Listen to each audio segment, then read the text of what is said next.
পাঁচ ওয়াক্ত নামাজে আল্লাহর সাথে ওয়াদা করে থাকি, ইয়াকা না'বুদু ওয়া ইয়াকা নাস্তাঈন, আমরা প্রভু একমাত্র আপনারই ইবাদত করি এবং আপনারই সাহায্য প্রার্থনা করি।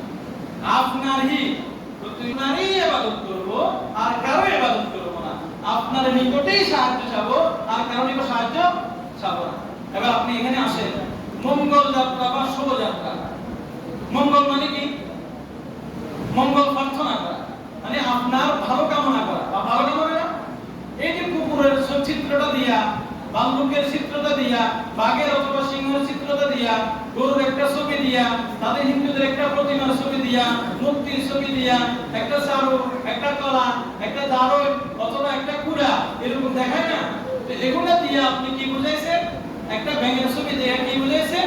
যে এগুলা আমাদের জন্য মঙ্গল নিয়ে আসবে। এই জন্য আমরা মঙ্গল শোভাযাত্রা করতেছি। আমাদের এই সকাল সকাল যেন ওরা আমাদের জন্য মঙ্গল নিয়ে আসে। এই জন্য আমরা শুভ সকাল, এটা সকালকে দেখাইতেছি, বুঝাইতেছি যে এটা হলো মঙ্গল শোভাযাত্রা, মানে প্রার্থনা, মঙ্গল প্রার্থনা। আমাদের জন্য যেন মঙ্গল হয়, আমাদের বাম্পার ফলন যেন ফসল হয়, বাম্পার ফলন যেন সংস্কৃতি হয়, বাম্পার ফলন যেন লিচু হয়, বাম্পার ফলন যেন আম হয়, বাম্পার ফলন যেন জমিনে ধান হয়। আর এগুলা যখন ভালো হবে, এগুলার সাথে যখন বৃষ্টি হবে, তখন আমরা ওই মঙ্গল শোভাযাত্রা আমাদের সার্থক হয়েছে, মঙ্গল হয়েছে বলে আমরা ধারণা করি। যারা মঙ্গল শোভাযাত্রা করে, যারা পয়লা বৈশাখে কি করে? শোভাযাত্রা করে, পয়লা বৈশাখ পালন করার জন্য চিত্রগুলো দেখায়। তাহলে আমরা আল্লাহর সাথে ওয়াদা করছি, আল্লাহ তোমারই ইবাদত করি। যে ইবাদত যদি আল্লাহর করি থাকি, এটা কি ইবাদতের অংশ হলো? আমরা তোমার নিকট সাহায্য প্রার্থনা করি, আর কারো কাছে সাহায্য প্রার্থনা করি না।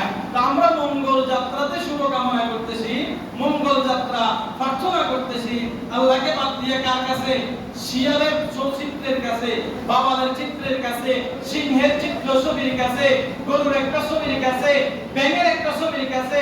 একটা মহিলা 3-4-5 হাতওয়ালা, একটা মহিলা চুলওয়ালা, জিভটা 3 হাত বের করা, এরকম একটা মহিলা, সে ছবি টাঙাইয়া আসতেছে রিকশার ভিতরে, ব্যাংকের ভিতরে প্রতিমা টাঙাইয়া তাকে নিয়ে আসতেছে, মানে মঙ্গল আসতেছে।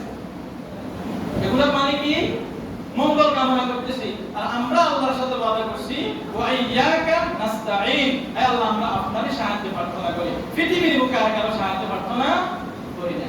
সূরা মায়েদের একটা আয়াতের ভিতরে আছে, খ্রিস্টানরা যখন যীশু খ্রিস্ট মানে ঈসা আলাইহিস সালামকে আল্লাহর পুত্র হিসেবে তারা মানে, এবং মরিয়মকে ঈসা আল্লাহ পাক রব্বুল আলামিনের মেয়ে হিসেবে কি করে? তারা মানে বেটি। মরিয়ম পৃথিবীতে আসার জন্য কোনো বাবা ছিল না। এখন যীশু খ্রিস্ট জন্মদিন হিসেবে ঈসা আলাইহিস সালামকে যখন তারা মানে, তারা বলে শোনো, এই ঈসাকেও জন্ম দিয়েছি আমি আল্লাহ, ঈসার মা মরিয়মকেও জন্ম দিয়েছি আমি আল্লাহ। তোমাদের এক করণমাসিকে হাতওয়ালা, 3 পাওয়ালা, 2 পাওয়ালা, 2টা হাতওয়ালা একটা মানুষের অবয়ব হিসেবে রাখো তুমি করো। আমিও তোমাকে সৃষ্টি করছি, চন্দ্র সূর্য নক্ষত্র আমি সৃষ্টি করছি।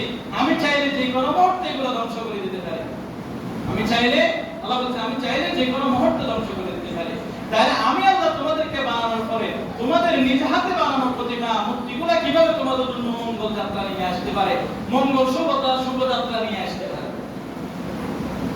এজন্য আমাদের মুসলমানদের জন্য বলেন, এটি কখনো কি করণীয় হতে পারে? এই শোভাযাত্রা মুসলমানদের জন্য কখনো মঙ্গলজনক হতে পারে না যদি আমরা এটাকে মঙ্গল যাত্রা, শোভাযাত্রা অথবা আমাদের পয়লা বৈশাখের উৎসব, সারা মুসলমান বা সারা বাংলাদেশের বাঙালি জাতির জন্য একটা উৎসব মনে করি। তাহলে আমরা কোরআন শরীফের আয়াতের সাথে কি করলাম? ধোঁকাবাজি করলাম।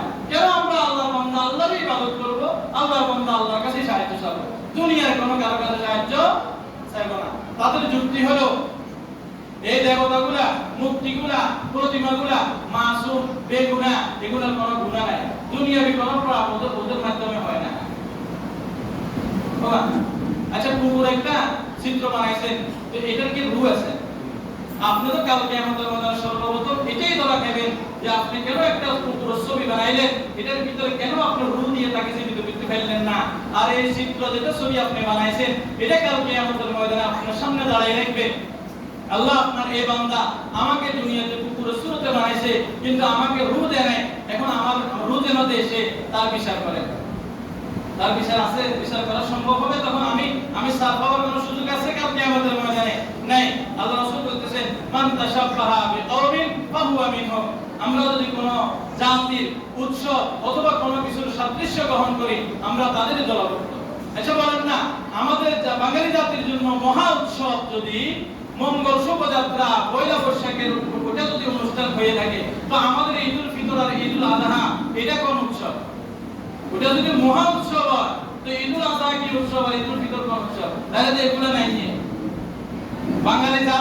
বাঙালি জাতির জন্য মহা উৎসব যদি ওটা হয়, তো ঈদুল ফিতর আর ঈদুল আযহা কই? সবচাইতে ঈদুল আযহা ঈদুল ফিতর মহা উৎসব হবে। আমরা তো ওইটা নিয়ে মারামারি করতে চাইতেছি না, আমরা চাইতেছি কি ইয়াকা না'বুদু ওয়া ইয়াকা নাস্তাঈন। মঙ্গল শোভাযাত্রা একমাত্র আল্লাহর পক্ষ থেকে আসবে ইবাদত বন্দেগীর মাধ্যমে, আমাদের কর্মফলের মাধ্যমে। যদি আমাদের কর্মতে যদি শিরক থাকে, কুফর থাকে, আল্লাহ পাক রব্বুল আলামিন সূরা লুকমানে বলছেন ইন্নাশ শিরকা লাযুলমুন আযীম। নিশ্চয়ই আমি আল্লাহ পাক রব্বুল আলামিন শিরক মস্ত বড় পাপ, এটি আমি তোমাদের জন্য ক্ষমা করব। আল্লাহ পাক আমাদের সকলকে এই মঙ্গল শোভাযাত্রা থেকে আমাদের সকলকে হেফাজত করেন। পয়লা বৈশাখের অনুষ্ঠান থেকে, পয়লা বৈশাখের পান্তা ইলিশ খাওয়া থেকে আমাদের সকলকে হেফাজত করেন।